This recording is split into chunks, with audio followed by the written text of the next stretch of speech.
right, day 2 of my reporting.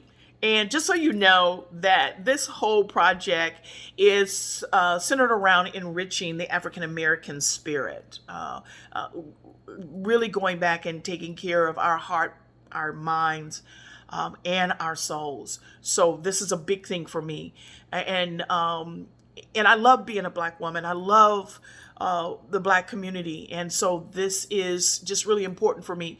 And maybe that's why I'm just getting so kind of stressed out a little bit, because it is important.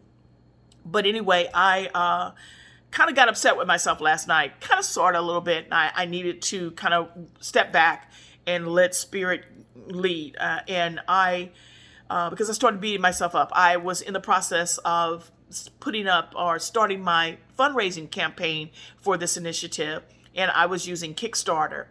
And it was really, the project was supposed to start, the campaign was supposed to start on June 19th. And I thought that would have been a great representation of what my efforts are going to be. But a glitch happened, and it was my fault. I thought that I had gotten a certain part done, and it didn't, and they didn't tell me that it wasn't done in time. And so I guess it's not their responsibility to tell me, hey, you didn't finish this part, we're waiting on this part. It's your stuff, you wanted it done, so you should pay attention to it.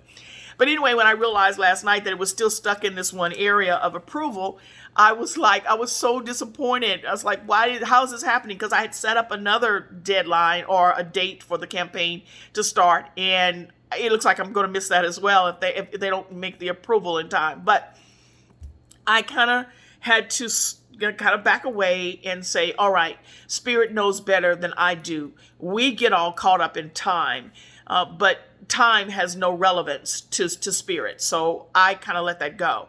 But I'm still kind of beating myself up because I should have paid attention. And now I've kind of like missed a date. But then as I was kind of beating myself up a little bit last night, those who I look at or I read the Course in Miracles. And I went back and was reading it last night just to kind of calm down and get myself to sleep, because I did a little bit of meditation before I went to sleep. And of course, we're in the review part, and I was looking at it in the review just so that you'll know. I'll kind of read some of it to you. It's lesson 154, and it says that I am among the ministers of God. And it starts out by saying, let us today be neither arrogant nor falsely humble.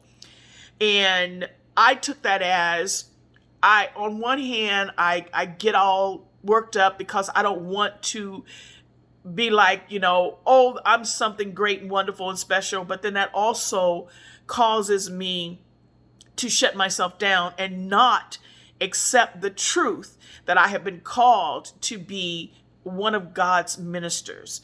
And ministry doesn't mean just in the church. It means whatever God has called you to. That's your ministry. That's your message. And so I want to accept that fully.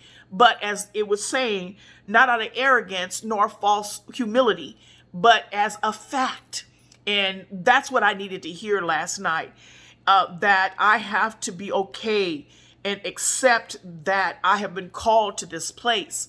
Now, I have to say that I said earlier that my fear, I was kind of dealing with some past stuff, that I was bringing the fear out of my past instead of the lessons that I learned in those things that happened to me in the past.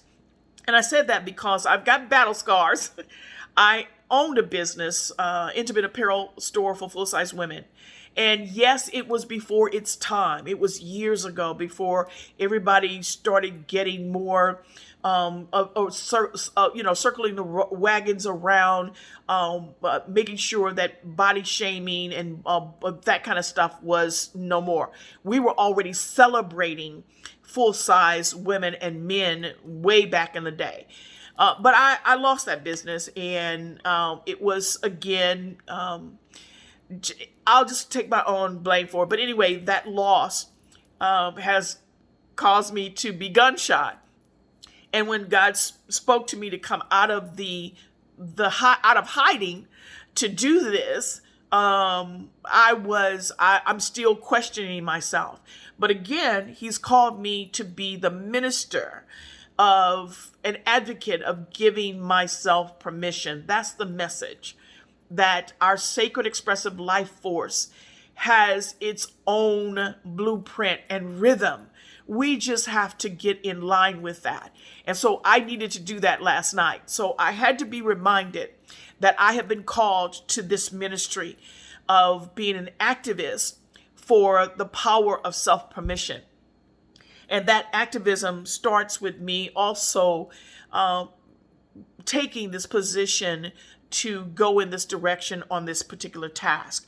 But as I read on in lesson 154, it goes on to say that spirit, he needs, that spirit needs our voice, that he may speak through us. He needs our hands to hold his messages and carry them to those whom he appoints. He needs our feet to bring us where he wills, and that those who wait in misery may be at last delivered. And that's a lot to take in, but I am in this space of giving my sacred expressive life force permission to be seen, heard, and felt in its own way. And that means I'm learning still to trust myself.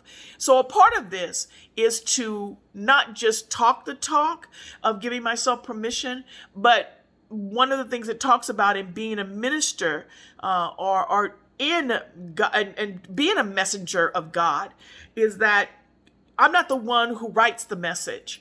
I'm not the one who dictates who hears the message. That is done in the spiritual realm. And mine is just to be available to be the spokesperson.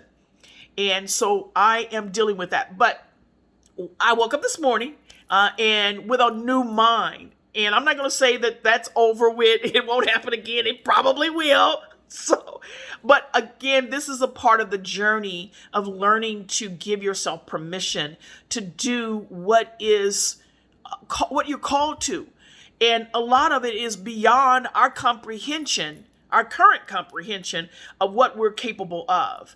And I'm really open and receptive to that. So when we say we're open and receptive to the ministry, we have to, and what God has called us to do, we have to be fully open to that. And sometimes that means challenging our old patterns of self-betrayal.